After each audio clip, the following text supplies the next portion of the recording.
Hello guys, and I'm happy to tell you that the Ukrainian special military operation to Kursk region continues, fifth day, and we have new achievements and new advancements. And actually there are rumors that some of the Ukrainian soldiers may have entered Belgorod region. We don't know for sure, but I've seen the video of them in one of Belgorod regions. Most importantly, Russia is in panic, Putin does not know what to do, and the Ukrainian armed forces continue destroying military targets, getting prisoners of war inside the Russian Federation, and also destroying lots of evil Russian objects in the Black Sea, making it safer for civilian transportation and, of course, for the return of Crimea back home to Ukraine. So there are lots of good news that I'm happy to share with you from an ordinary Ukrainian perspective. My name is Anna, I'm from Ukraine, I'm in Ukraine, and I'm very proud of our special military operation in Kursk region. Hopefully many more Russian regions will be liberated soon. Join the channel, subscribe to see Russia defeated. And the world needs that, including the Russian population, which is desperate right now, realizing that perhaps all this news on their state TV were fake, because the Ukrainian armed forces are actually, with tanks, artillery, armored vehicles, and thousands of soldiers, get more and more of Russian settlements and actually quite probably are moving closer to Kursk nuclear power plant. But let's slow down with the facts and start focusing first on Kursk, then on the destruction of gas offshore platform that was used by Russian invaders for GPS spoofing, then another evil boat, tuna type, in the Black Sea, and many more. Rumors about Belgorod among my favorites.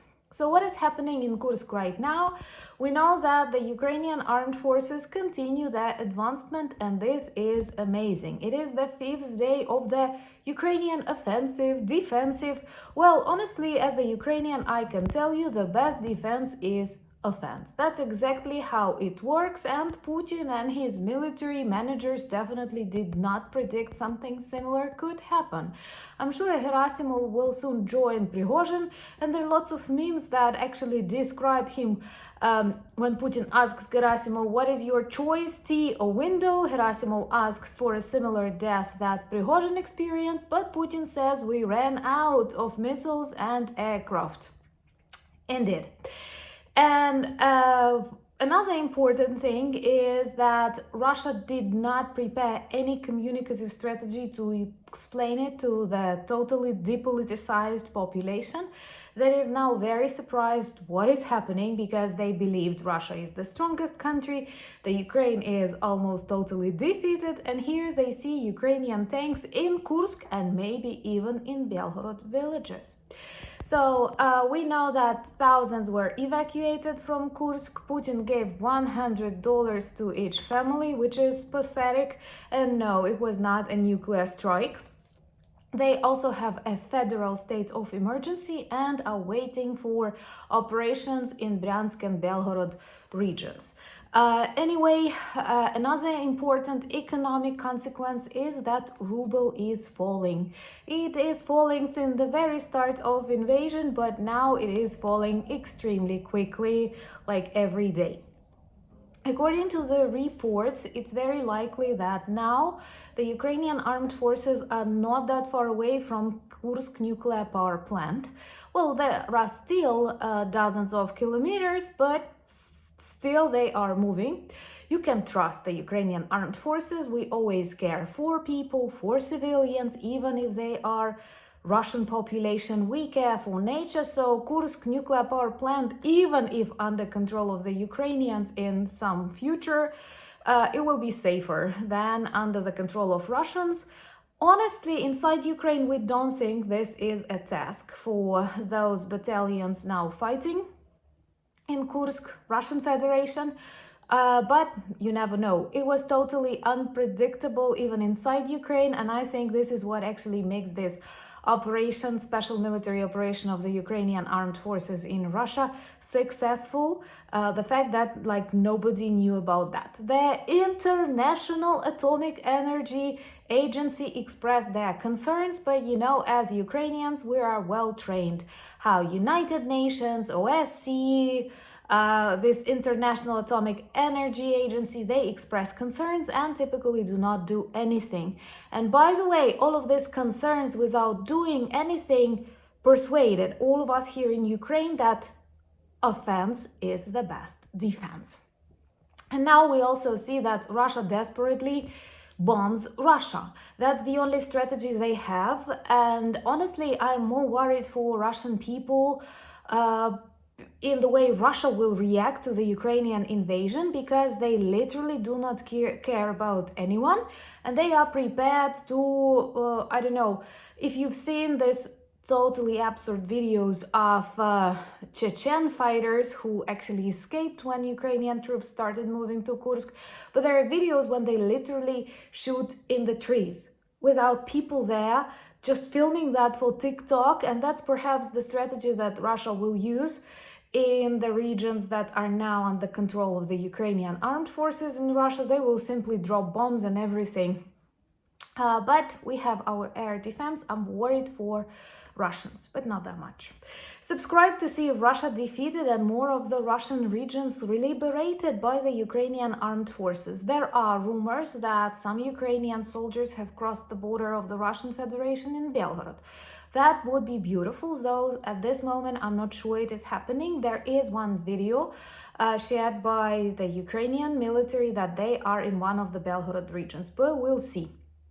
We have to take everything slowly, but still it's amazing for the morale and the spirit of the Ukrainian armed forces, and it's very important for the understanding of the Russian population and the Russian army.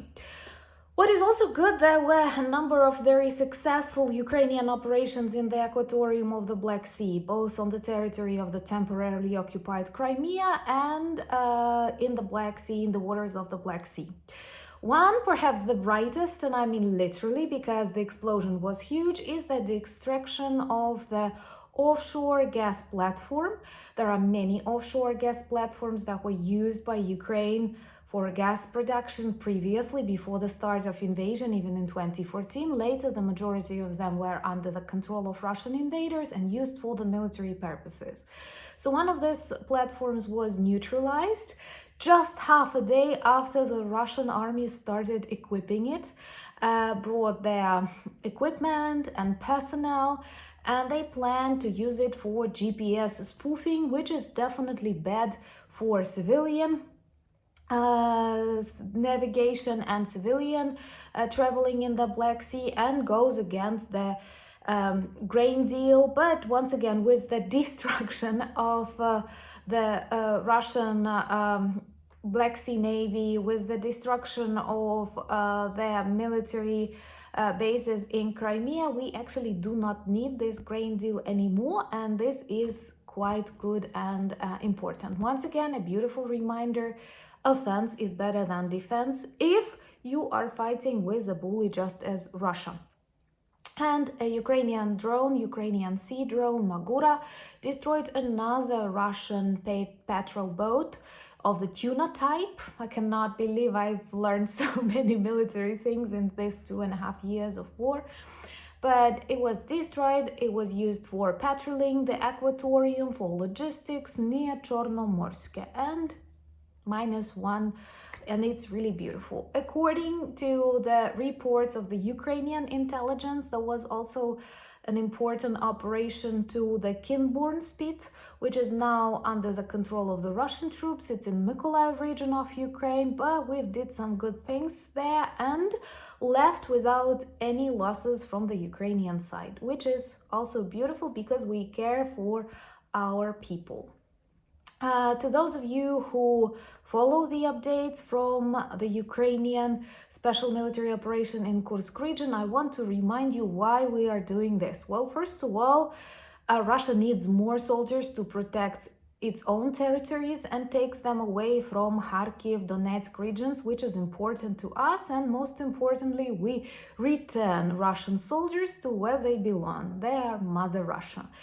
Second, it's good if we ever decide to negotiate with the leftovers of the Russian Federation after the collapse of the Kremlin, because we will have what to use as an argument, more of Russian territory in exchange for the Ukrainian territory. We want 1991 borders, and I think now many Russians want 1990 borders too.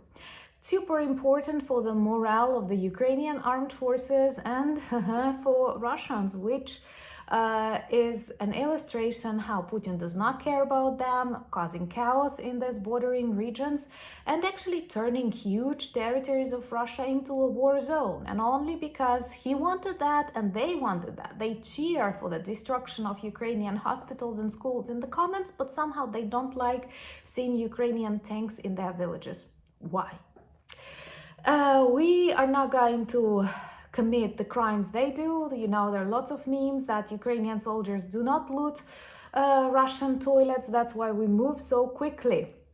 But we can officially say that Lipetsk was the destroyed air base and huge warehouse of guided bombs there, that Belgorod, Kursk, of course, Voronezh, Krasnodar are now war zones and front lines in Russia. Something no one could have believed is possible when everyone warned Ukraine that Kyiv will collapse in 3 days. And we see that it may be that like 2 regions left until Moscow. Maybe we'll continue walking. Russia is totally unprepared, and Ukraine perhaps is the only country that was not afraid of a nuclear bully. And believe me, Russia is all fake. I'm Ukrainian, I know that. And sometimes when watching all of the experts who are too far away from the former Soviet Union, from this part of the world, I feel like we need translation from ordinary Ukrainians, and I'm here for that. So subscribe to the channel if you're new. Remember to follow me on Instagram, X, Threads, and Discord. Also check our merch shop for a new collection with lots of beautiful t-shirts that tell the story of the Ukrainian cultural heritage, F-16s, and now we have embroidery.